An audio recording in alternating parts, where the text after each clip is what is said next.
to be accredited. And so I went to the interview and looked around the building, and it was about an eighth of the size of this one behind you. And everything seemed okay until we went into what they call the course room, and it's a classroom. And the only picture on the wall is of Hubbard. And so that kind of tipped me off that something was a little strange. And then within, I took the job, and then the next day I moved in because staff has to live on premises. And then from there on, I'd say I was a Scientologist probably. It was very quick. They bring you in, and you become part of the group immediately. It's a group thought, and you're there for the betterment of people, so you all think you're doing the good thing. And in actuality, you're doing the exact opposite, but none of us knew that. At Narconon, we brought people in from the outside. We took court referrals for drug and alcohol addicts that needed to do something so they wouldn't do jail time or for their parole. And there is nothing at Narconon that even resembles a rehab.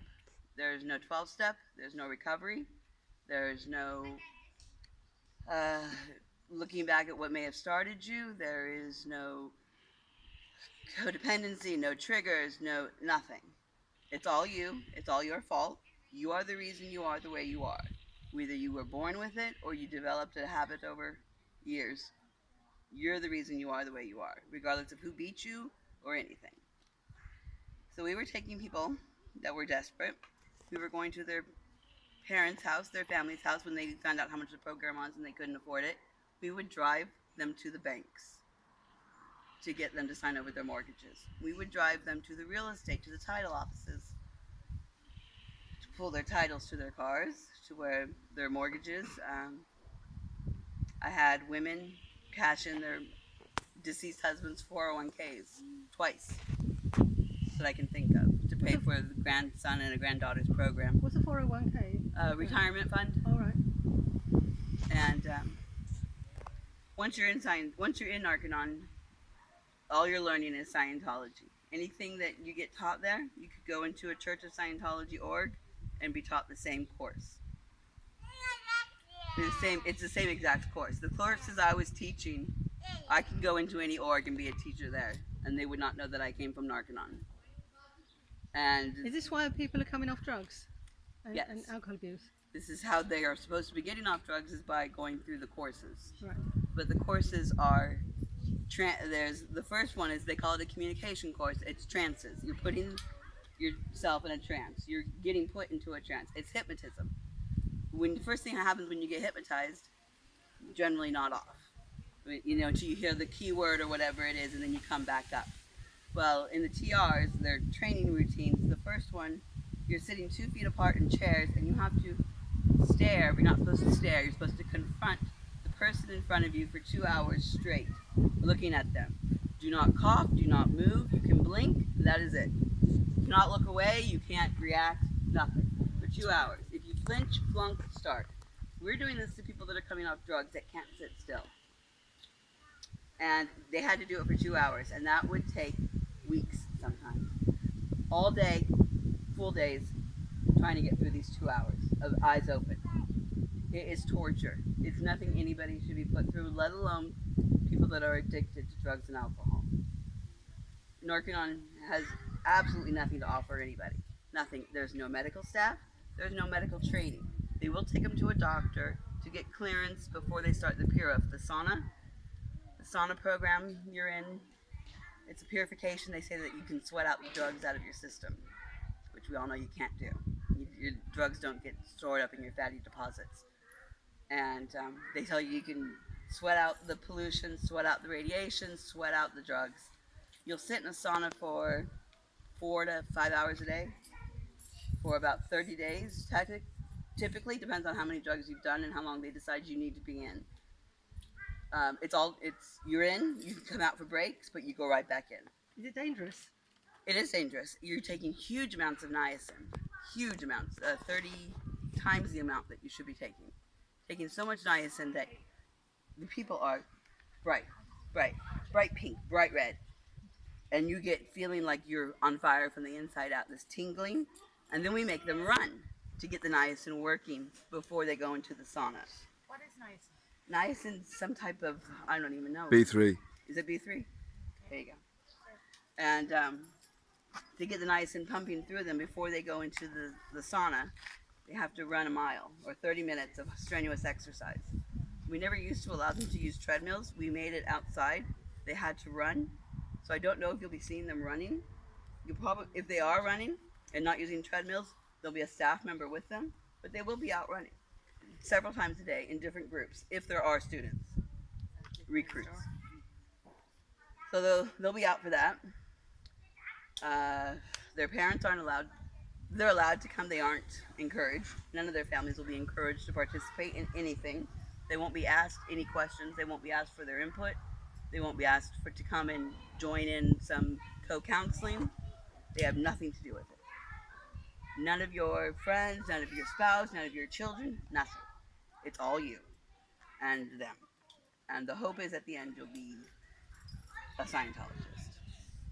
They hope that the courses that I am trained to teach you will teach you how to be put into a trance, how to effectively put somebody else into one, and how to walk around and be unnoticeable in it. It's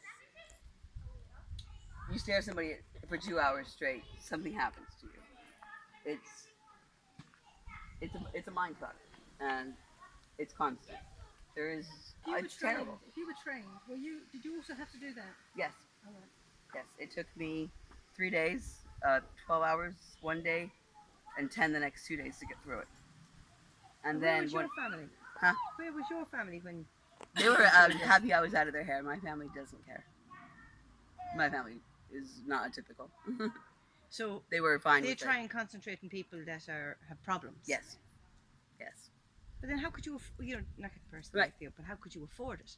Like, see, if you can't afford that course, will they still give it to you? They'll put you on staff. If you can't afford narconon, Yes. they might not say we'll give you the program because you're you still have an issue to deal with. They might say we'll give you a month at a reduced price, and then when you're clean enough, you can come on staff, and we'll give you the rest. But it's got to be an even exchange. All right. Okay. Yeah. So A they'll lot of get you- people would have problems, would have no money, Right, and their families may have helped them. right. But Already, they kind of stop. Right. That's somewhere along the line. You kind Absolutely. of cut off, and like, Yeah. then what did they do then? Like, they'll they- put you on staff. If you, yeah. yeah. No. Right. I think the only thing we really did offer people was a chance to rest, a place that they were secluded. I mean, they would get out and run down Hollywood Boulevard, and we'd chase them at 2 a.m. because they wanted to go score drugs. What they're saying is, if you go into narconon and if you go into a normal rehab place, you'll probably have better work on the issue and put you to them. Exactly. This one will say it's all your fault anyway, and we're just going to start with the drugs the same as the other one does. So they're saying one doesn't necessarily, one isn't sort of working any better than the other one. What they're saying is that you are responsible for yourself, and if you're in this condition, then you need to work to get yourself out of it, or to remove the people around you that are putting you in this position, which they are going to call suppressive Very people. similar to psychology. Absolutely, but they hate psychology. Yeah. Psychiatry is the whole reason that Scientology, I think, started, was to get rid of it. Well, they Hubbard don't was want- so they don't freaked want out the about it. answer to it. Hmm. Yeah. Yeah, Have you ever looked at that program about Scientology on the television? Rena something, I think is the name. Aftermath, Probably. with Remini. Yes, Anyway, yeah. yeah, Remy is. A lot of friends on it, yeah. Yeah, I find, well, to be honest, it never interested me till this came on. I said, God, that's something about Scientology. And for anybody else who wanted to look at it, I found it very interesting. I found her very good, and Yeah. the other man with her, and Mike. very informative. Yeah, the one thing that I have in his head that would probably be more in line with the show is that when I spoke of leaving, they took me from LA and they sent me to Oklahoma to an Indian reservation that they had bought. Had a narconon bought on this land. And it was in the middle of nowhere. They were about 35 miles from anything. I couldn't walk anywhere, and they wouldn't let me leave once I got there. I was supposed to be there for 3 days. I was there for 3 months until I escaped. How'd you escape? By the help of some strangers, I was there for 2 weeks. Found out You I was literally pregnant. escaped. There's no, it wasn't. You Everybody says the managed same just to thing. walk out. No, you leave. can't walk out. Everybody Yeah. says the same thing. Every single one of them, Yep. they don't say I left it. They say I escaped. Because you have to plan it, and you have to be covert, and you can't let anybody know. And it's a plan. So it's like getting out of jail. It's not just walking. No, you out. don't just walk out. You can't just say I quit. But I think here you Well, see, I said I quit, and they said, "Well, you're going to Oklahoma. You're not quitting.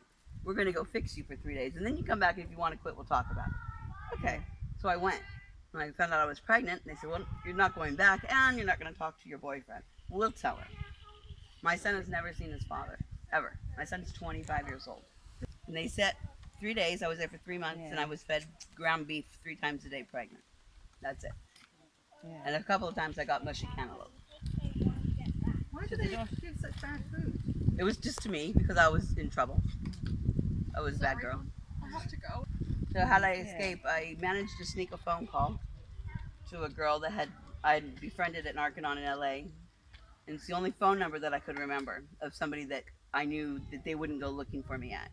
And I managed to sneak a call, and I said, "You got to get me out of here." She said, "Call me back in a week." It was a couple weeks later I managed to call her back. I found a phone that I could get access to because I wasn't allowed anything. And called her. She said, "Okay, there's going to be a rabbit. It's a car called a rabbit, real small make of a car. Then it'll pull up on Sunday. Just get in the car." Okay. The rabbit pulled up on a very small car, and 2 really large Indian American men got out, and a pastor in his collar. And I knew they were there for me, and I walked out, and he said, "Don't you have any bags?" And I said, "I have one, but it's in the hall." He said, "Well, come on." Stay there. I said, "Fuck, I'm not going in there. I mean, they're not gonna let me leave." He's like, "Come on." We walked, and he goes, "Jesus is with us." I was like, "Jesus Christ!" We're going from the pot to the fire. So we walked through the dorm. There's nobody, unheard of on a Sunday morning, and it was empty. I don't know how. I don't know why. Jesus was with us. And they drove me to the airport. It was about a 2.5 hour drive, and they dropped me off, and I got on a plane to Ohio pregnant with a backpack, and I was there until I got here. And all the friends you've made in LA or all those places, like, have you any contact? Are you allowed to contact them again or no? Not the ones that are in. No. So you're not allowed to have any. Yeah, they're not allowed. Obviously, They're not contact allowed with to you. have contact with me. Yeah, that's. I could the have. other way. I've tried, Yeah. but there's a few that I would think that I thought would listen to me. No. Did they try to go after you or anything like that to get you back in? I went to my parents' house in San Francisco. They went to my mom's house in San Francisco. They went to my dad's house in LA. I don't know how they knew where my mom even lived. And they've sent me letters in Ohio asking me how I enjoyed it recently. Recently, with my married name that they had. They've called my ex-husband's phone, and he has nothing to do with Scientology. Never had any. His name is nowhere on their books. So they kind of never really leave you alone. And I have no reason. That's the whole thing. They had no reason not to let me go back in LA. I was nobody. So if they're going to go to that length for a 20-year-old girl, then what are they doing to, the women that have been in the Sea Org that are pregnant? It's hell. How long were you in? Only 3 years. 3 years too long. Yeah, it was very quick. How did Miss Gather? They don't encourage pregnancy anyway. In that. No, it takes you off purpose. Yeah. Children aren't children. Children are adults in small bodies and get treated as such. Children are put into a nursery from the time they're born. There is no maternity leave. There's no days off. Your kids go to nursery from probably 8 in the morning until 10 at night, and you get to have dinner with them. They do let you have dinner with them. That's nice. I've known people that have never changed their children's diapers. Literally, I've known people. That's the American. The Americans have made a mistake, though, haven't they? Allowing children to be brought up within Absolutely. that because they're not checking them, and they don't know who's actually bringing them up, and they know they're separated from their parents, effectively making them orphans. Right, and they know that they don't have adequate schooling. Their education is nil because Scientology doesn't teach you anything. Don't they go to university though? Don't some of them go to university? They go to no, they go to called a Delphi school. It's a Scientology ran school, and it only teaches you Scientology. They might learn a little bit of math, enough to get by, just so they don't look illiterate. Do they even register the birds? I don't think so. Who looks after the babies? Other staff, Sea Org women. Absolutely right. That's where their money That was is. on the radio. That's where their money is. It's Yeah. in the real estate. It's not in the people taking courses, because nobody's taking courses. And that's I can't even tell you what they're doing in these places, because I don't. There's nothing to be done. It's just constant made up chaos for stats. For you get this done, you get that done, and if she doesn't get this done, then you get it done for her, and then you make sure that you tell on this one. It's just constant. Sam, were there any deaths when you were working there? Thank God nobody died on my watch. I came very close. There was a guy that was having DTs, and we were withdrawing him from alcohol. And I think it was my second month there, and I was in a room, probably about, I don't know, just a regular small room, with him with a bed. And he was smashing his head against the wall over, and I couldn't stop him, and I couldn't restrain him. There was nobody that was within earshot to help me. And he just started screaming, and his uncle was in the walls, and poor guy, I had nothing to help him with. And he started seizing, so I ran out of the room and got somebody. I had to run out of the actual downstairs and around the building, so I had to go kind of far, which is why I didn't want to leave him to begin with. But once he was seizing, I thought, fuck, he's... So it's not like a hospital if somebody goes into arrest, the way you hear a button. Oh on the no, hospital no, says- we didn't even have, well, this was in the 90s. We didn't, there wasn't computers or internet or anything, Right. but there certainly wasn't any, not even an intercom. I mean, no, or a whistle, anything. We had no, I would be up pulling what they called QM, quartermaster, because once a week, every staff member had to stay up 24 hours and walk the perimeter of the building to make sure that nobody got in or nobody got out. What we were really doing was keeping people lit.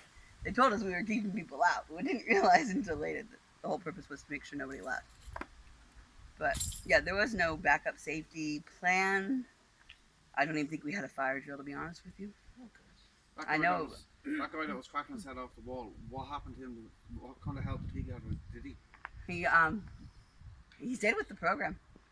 Nothing. They ended up, I think he went, they restrained him. I don't know, I didn't go back in the room. I know they told me to leave, because three guys went That's in. it. Yeah. How secure do you think this facility is going to be with a minimum of 35 people in it? Secure as in, Well, can they just walk out? Yeah. They can. yeah, they can't keep them. Just walk Or at least in America they can't. Unless they're court ordered, which I don't think that, No, no. I believe our courts would not have I can't believe. Narcon vetted or Huh. a proper program like. Well, see, in America, it's because it's a church. So we can't infringe on their religion. However, here I understand it's not a church.